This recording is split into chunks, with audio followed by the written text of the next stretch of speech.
When Daniel Carter stepped outside and found his driveway blocked by a colossal boat, he never imagined it would spark a full-blown war with Roger Stevens, the overbearing, power-hungry HOA president who ruled the neighborhood with an iron fist and a smug grin. What began as a frustrating inconvenience quickly spiraled into a relentless campaign of intimidation and retaliation. Daniel was fined without cause, his car was damaged, and a smug voicemail from Roger confirmed what everyone already feared.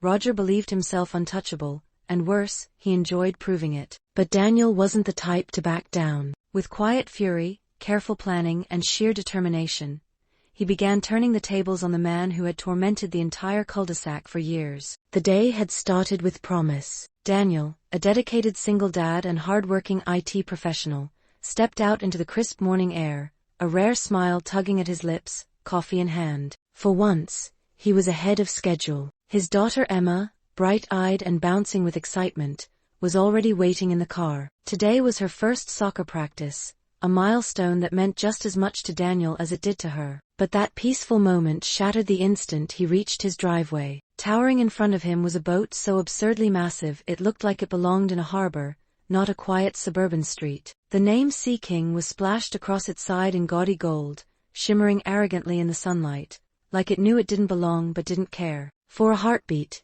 Daniel just stared, his coffee forgotten, his pulse quickening. Who in their right mind would park something like this here? His eyes scanned the street, and there, a few houses down, stood Roger Stevens. Arms crossed, smile smug, chatting with a neighbor like the world revolved around him. Daniel approached, frustration simmering beneath his calm exterior. "Roger, your boat is blocking my driveway. I need you to move it." Roger turned, his smirk widening. "Relax, Daniel. It's only temporary. I'm cleaning my yard and had nowhere else to park it. I'll move it, eventually." Daniel's jaw tightened. "My daughter has practice. We need to go now." Roger shrugged with maddening indifference. HOA rules say temporary parking is allowed on the street. "I'm not breaking any rule. If you've got a problem, file a complaint." It wasn't just the words. It was the tone, dismissive, mocking, dripping with entitlement. Roger didn't just believe he was above the rules, he relished proving it. Daniel clenched his fists, but said nothing more. As he turned back toward his house, he glanced at the car,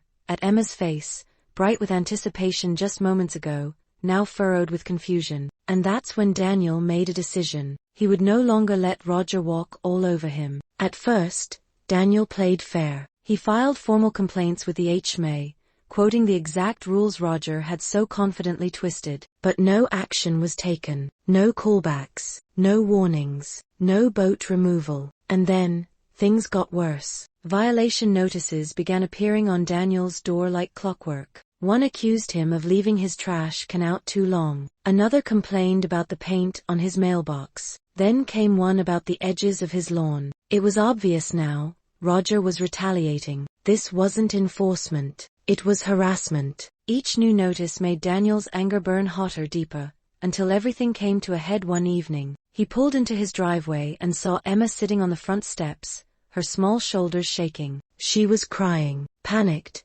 Daniel rushed over. A delivery truck, unable to maneuver around Roger's monstrous boat, had sideswiped Daniel's car, shattering the mirror and scratching the entire side. The driver had fled the scene. Emma sobbed, blaming herself. "I didn't know what to do, Daddy."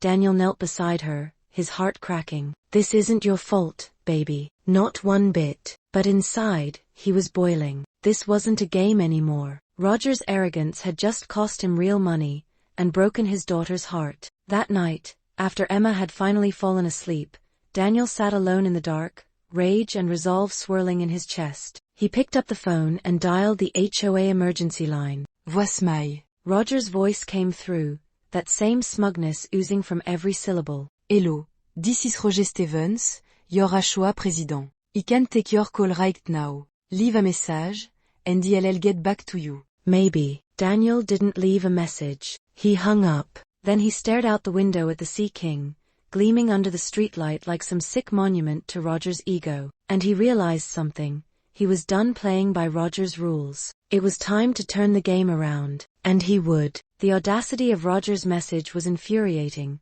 but what followed was even worse. His voice shifted to a tauntingly casual tone. drenched in arrogance and disdain. "Oh, en Daniel, it's your word against mine. Good luck." Then the line went dead. Daniel slammed his phone onto the table, the sound cracking through the quiet of his home like a gunshot. The injustice of it all was suffocating, curling in his chest like a storm. This wasn't just about a boat or fines, or even the damage to his car anymore. This was about control. Roger wielded his authority like a weapon, doing whatever he pleased without fear of consequence, while everyone else was left powerless and voiceless. Daniel sat there, staring into the silence, feeling something he hadn't felt in years, small. It wasn't just his property that had been violated, it was his dignity. The realization hit like a punch.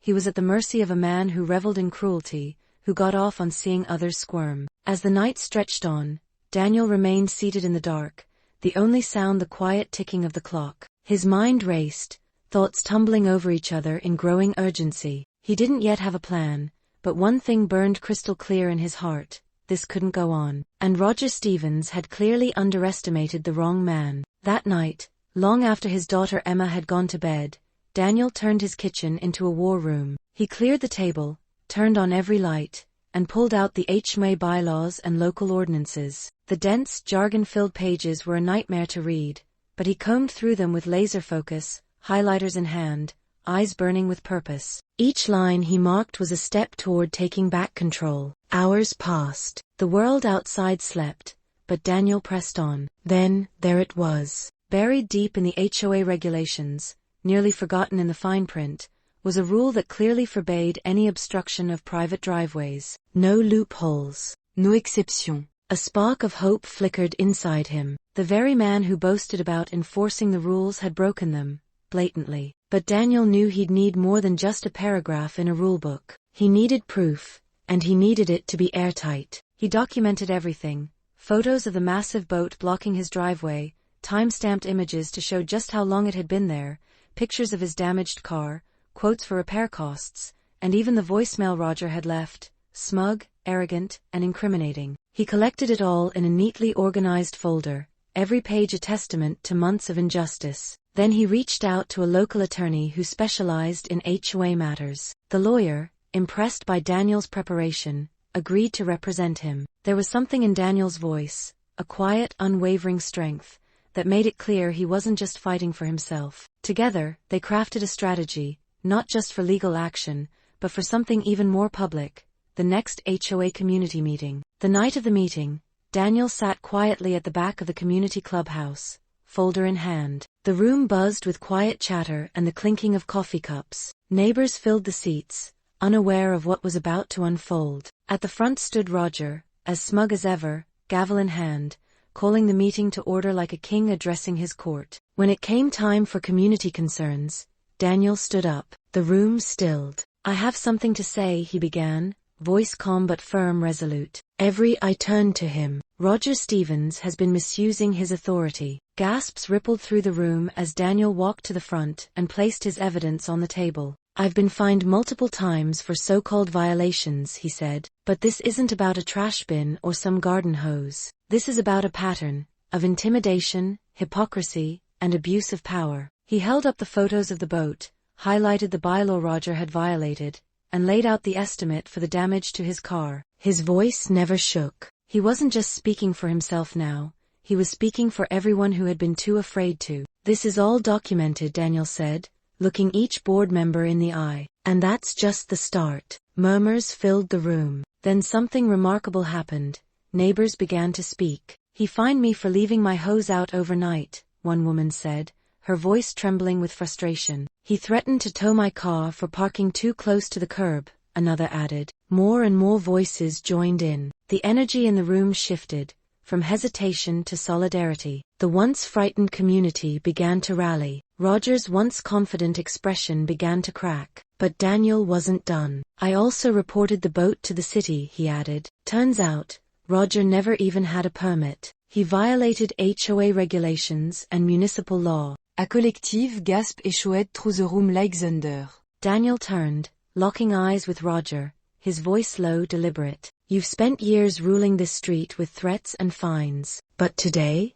It ends." The following week, a tow truck rumbled down the street, brakes hissing. Curtains twitched. Neighbors peeked out as the Sea King was hauled away, its massive frame lurching awkwardly behind the truck. The sun gleamed mockingly off its hull one last time. Roger stood frozen on his lawn, arms limp at his sides, watching his pride be pulled out of his reach, utterly powerless. The fallout was swift. The HOA board called an emergency meeting and, with overwhelming support, voted to remove Roger from his position as president. The new board acted quickly. They cancelled unjust fines, issued apologies to every resident Roger had targeted, and reimbursed Daniel for the damage to his vehicle. But Roger's problems weren't over. Daniel, with his attorney, filed a lawsuit for harassment and damages. Faced with mounting pressure and damning evidence, Roger settled privately, paying Daniel thousands in compensation. Stripped of his title, shunned by the neighborhood, and without his precious boat,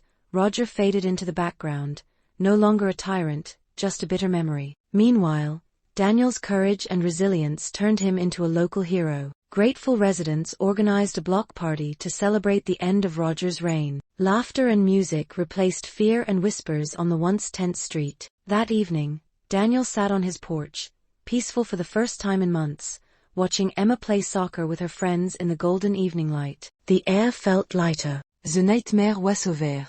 Roger's arrogance had cost him everything. And Daniel? He had reclaimed not just his driveway, but his voice.